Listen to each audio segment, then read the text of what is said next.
And now, it's time for another Dice Tower review with Tom Vasel. Hey folks, today I'm going to be talking about a game called Suburbia. This game is designed by Ted Alspach from Bezier Games, and it's a game about building cities. Now, building cities is a fun theme, and there are other games that I've played like that, although the only one I really have right now is Urbania, because a lot of city building games have sounded really good, like Urban Sprawl, but in reality just came off as something random. And I'm not opposed to randomness, but I want to feel like I'm building a city as I build a city. I'm a big fan of SimCity and any kind of simulation where you get to build stuff and see it grow and sprawl out. I was really hoping Suburbia would be like that. Well, was it? Let's look.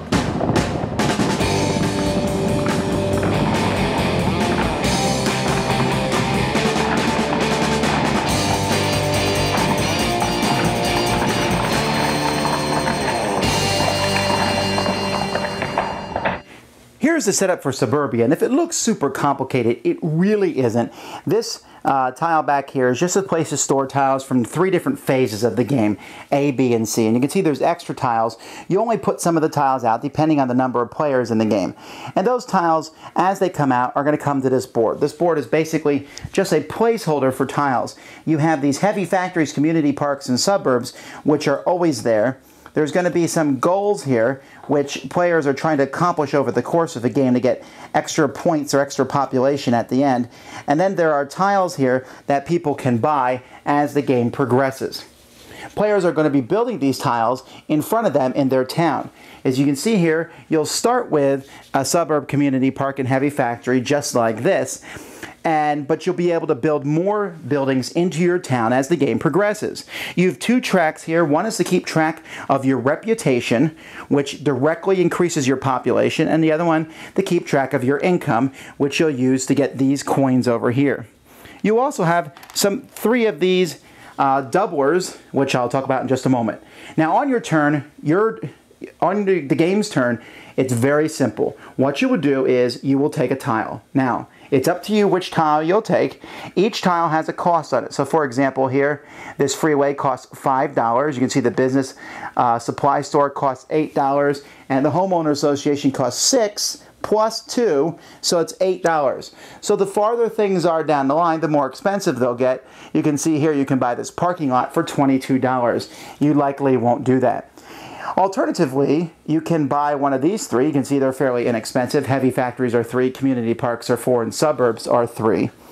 And when you buy these, let's say for example, I bought a suburb. Now, when I buy something, it's going to affect different things as the game progresses. You can see when I put this suburb down, it gives me plus 2 population. Now, population are the points of the game. So up here on this track, I would take my marker and move it forward 2 spaces. Then going back to the tile, I will look at, that's everything on that tile, then I'll look at the surrounding tile. And I'll notice that the community park here gives me plus 1 reputation for each adjacent yellow, green, or blue tile. That's a green tile. So my reputation up here is going to go up by 1. Now, once I'm done taking that tile, I'm going to remove one of the tiles here. I just have to pay the cost up here, so I'll remove a 0 tile, and all the tiles slide down. If I had, and I bring out a new tile, if I had bought one of the tiles here, they would have just slid down the tiles. Now, once that's finished, I'm going to look at my income and reputation, wherever they might be, and income would have actually started here on 0. So I get no income, but I have 3 reputation, which means I will move and increase my population by 3. Now you will notice that there's little red lines all throughout the scoring track. When your scoring piece passes one of those red lines, your income and your reputation will both drop by 1. This is a mechanism to keep the game flowing, and it doesn't matter how high your income or your reputation might be, the better your score gets, the more the population gets, you'll drop down. So you'll need to keep building these buildings down here. Now, one thing you are welcome to do on your turn is to take any tile and building tile and simply pay the cost at the top, 10 all the way down to the 0, flip the tile over and build a lake in your area. A lake is just a quick way to get money. As you can see, it gives plus 2 for each adjacent place next to it. And so that's a way to get some money. So this, me putting this tile would get $6. And that's something you can do to, you know, when there's nothing else that you can do, or sometimes you'll do it for other strategic reasons as you place things. And the different buildings will have different effects. Like, for example, this homeowners association gives me one person, then it also gives me $2 for every green tile. That's for every green tile. Now, that's an important thing to remember, because I'm building my town here, but while I'm building my town, other people are building their towns.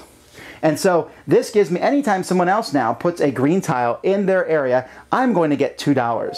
And so what this does is it keeps the interaction up in the game, because I'm always looking to see what other people are doing. Now, I mentioned these doubling tiles. You can place one of these instead of placing a tile in the game. And when you do that, you pick something. So maybe I put it here in the homeowners association. That means I need to pay $6 more, but now I will get $4 for every green tile. It basically doubles the effect of each tile. So, for example, if I have a fast food restaurant chain down here, and I take a look at that, instead of getting +1 income, I'll get +2 income, and I'll get an extra person for each adjacent green. I'll get 2 extra people for each adjacent green if I double that one. You only have 3 of these doubling tiles, so you need to use them wisely. Now, as the game progresses, your town is going to be built up, and you're part of the town anyway, and each person's going to be building different things. And you can see that as you put down more and more tiles, they're going to have different effects on everything else and on all the tiles around them, especially if you play the double effects on them. And it's going to be neat. And you can see here the artwork as it goes along. One of the things I wanted to mention here about this game, which I thought was a really neat concept. You see how you have your starting tile here, and each tile you put must touch this tile or your starting tile. Well, this tile here can be flipped, and you can play it from the bottom if you want, and then build your tiles up, depending on your table space. That's a small thing, but I thought that was a neat concept to add to the game. Just like they added this, you know, skyscraper. This is simply a start player. You know, that's not needed in the game, but it's still a nice thing to have. Now, shuffled into the C deck is one more round. And basically, when this tile is drawn, there's one more round. And after that, players are going to do their final scoring. Now, to do your final scoring, you are also going to check these 4 gold tiles here. So here you see 15 extra people goes to the person who has the most gray tiles. 20 more people goes to the person who has the most ocean or the most water tiles. Here we have 10 points for the person who has the least money. These will help kind of focus maybe how you play the game. Not to mention at the beginning of the game, you will draw 2 of these gold tiles and you'll get to pick one of them, and that is your own personal goal that you are trying to go for. Once all the points are tallied, plus all these bonus points, whoever has the most points is the winner.